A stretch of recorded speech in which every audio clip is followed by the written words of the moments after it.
With all the crap happening in the world today, making a chess video seems almost, well, ridiculous.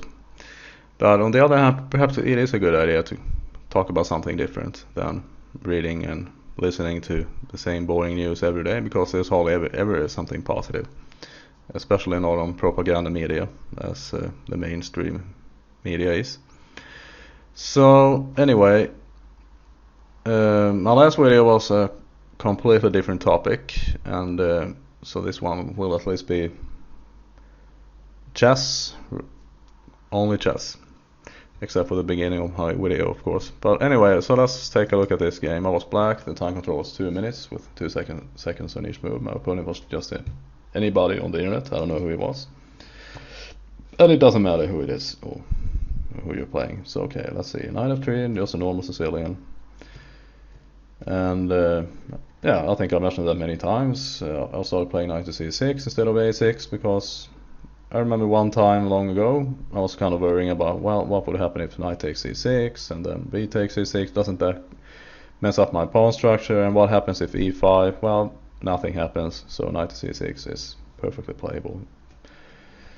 Bishop g5 is a logical move. I played e6 because if I don't play e6, white could potentially be threatening to play bishop takes f6, and then I'm forced, well, I'm not forced, but I probably don't want to play e takes f6 because then I have a weak pawn on d6, so black will probably play g takes f6. And e6, by the way, is also the main move, but you can also play bishop d7, but I played e6. My opponent played queen d2, and this is all book. And here he goes along. I play bishop e7, just developing a piece, pinning my knight, and also if he ever plays bishop takes g5, I don't have to worry about, well, getting double pawns. But truth be told, I don't worry too much about the double pawns in this situation anyway. Okay, f3. I think f4 is the main move here, but f3 is, well, it's actually the second most common move in my book anyway, but he played f3. And here I played queen to c7, I'm not quite sure. I think bishop d7 is the main move, but queen c7 is just fine in my opinion. I played queen c7, well, because for some reason it feels better to get my queen away from this open line, well, semi-open file anyway. For example, if it would ever open up, my queen is kind of exposed on d8, but again, bishop d7 is also okay. But then also, you know, if white would ever decide to play knight to c6, I mean, had I played bishop d7, then I could have just played bishop takes c6, and the bishop is very well placed on this diagonal. But anyway, queen c7. Here he played h4. Of course, I could easily kick it out with h6, but I don't see that as such an important move. So I play rook b8. I'm preparing b5. Well, rook b8, it seems like I'm giving white more time, but I believe the main move here is still bishop d7 in order to so you can play b5, but also to develop that piece. But also, in case you actually want to go queenside, you have the option. But after rook b8, obviously you can't go queenside anymore, so you can either stay in the center or go kingside. My opponent expected, I suppose, that I would castle kingside, so he played g4. I played b5. I mean, I have to start getting started on in my attack against his king, so while I'm just sitting here waiting for his attack to come through, nothing is happening on the queen side, so obviously I have to do something. He played bishop e3. Obviously he wants to play g5 at some point, but g5 is actually not such a good move. I think h5 would be better, because then he really is threatening to play g5, because if g5 now, I can just play knight to h5 and perhaps if need be play g6, and there really is nothing he can do to make any further progress on my king side or against my king side. I'm playing now knight to e5. I wasn't worried about, like I said, g5, because I can just play knight to h5. Bishop e2. And here I play knight to c4. He doesn't force him to, well, it does actually force him, unless he plays, let's say, queen to d3. I was talking about taking my knight or not. So again, it's not actually forced, but he might just as well do that, because I'll win one of the bishops anyway. Okay, so bishop takes, and here I decided to take with the pawn because I could take with the queen, but the problem with that is I only have this file open in that case, which is good enough, I suppose. For example, let's say queen takes c4, he would probably play king b1 because I'll be threatening b4 and then win the pawn on a2. So, but I decided to take with the pawn actually because it feels like the king is a little bit more exposed. After b takes c4, then after queen takes c4. So I think this is a little bit more dangerous for white. And here he played g5. So, like I said, knight to h5, no problem. f4. So he's trying to start some kind of serious attack with his pawns, but to be honest, I don't think there's anything there.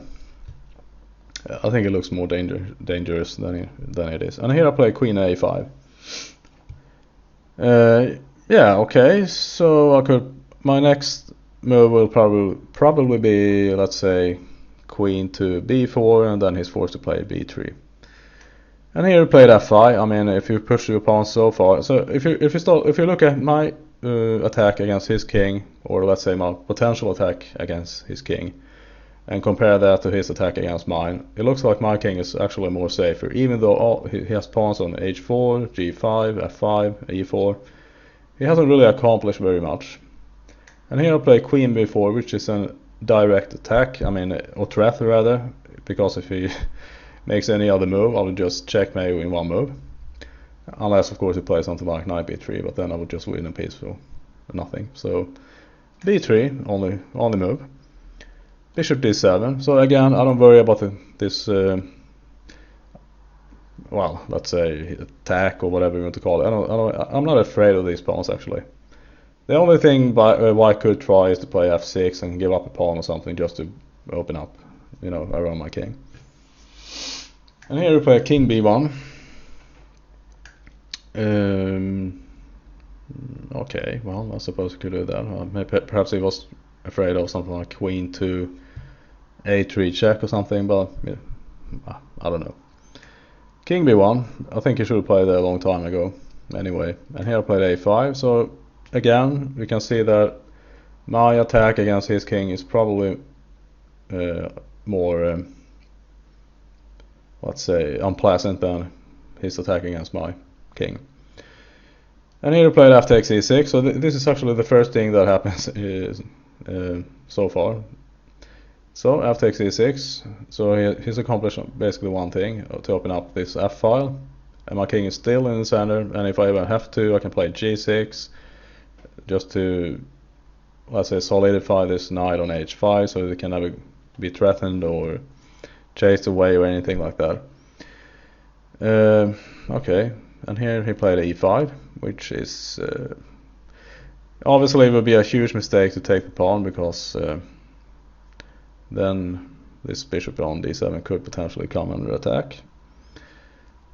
Okay, so I played d5. He played knight to f3. I'm not quite sure what the purpose with that move. Perhaps he could have tried something like, I don't know, maybe knight to e2 or something like that, so he can move his queen somewhere at least. But knight f3. So I played a4, and then I went back to d4, so I just gained a move, more or less. And now that I have two pawns, a queen and a rook, I just started exchanging off pawns. And now, after c takes b3, I play castles, because he hasn't really accomplished anything against my king here. So he threw in his, let's say, okay, yeah, g6, that's more or less his last chance to actually do anything, because I was threatening to play g6. So obviously, if had this been my move, I would have played this move, okay, g6. The only problem is that it leaves f6 weak. So he played g6, which is, under the circumstances, probably the best move. And here I played c takes b3. He played an in-between move. G takes h7 with check. I didn't take the pawn, because then perhaps he can give me a check somewhere. So I played a king h8. So his pawn is actually kind of shielding my king from his pawns, or his, well, not his pawns, but his pieces. And here he played knight takes b3. I suppose he could have played pawn takes as well, but then this knight is really stuck on d4, because he would constantly protect the pawn on b3. So he played knight takes b3, I played bishop a4, so I'm trying to get rid of this knight on b3, although perhaps he could have tried this move. Not sure, but he didn't do that. He played queen b2, and here I played bishop takes b3, a takes. Yeah, okay, I can win a pawn, and also have a better pawn structure, I think. I have two, well, let's say a protected pass pawn on d5, and then I'm inevitably going to win the pawn on h7. So I think black is better here anyway. But I play knight to g3. Okay, I'm threatening the rook on h1. He played rook h2 g1. I went to f5.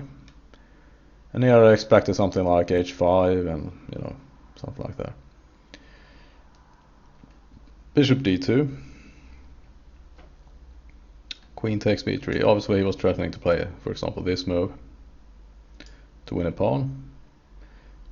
So I played, well, this was a blitz game, so I didn't really have too much time to think. So I just took the pawn, he took back, and we had an exchange of queens.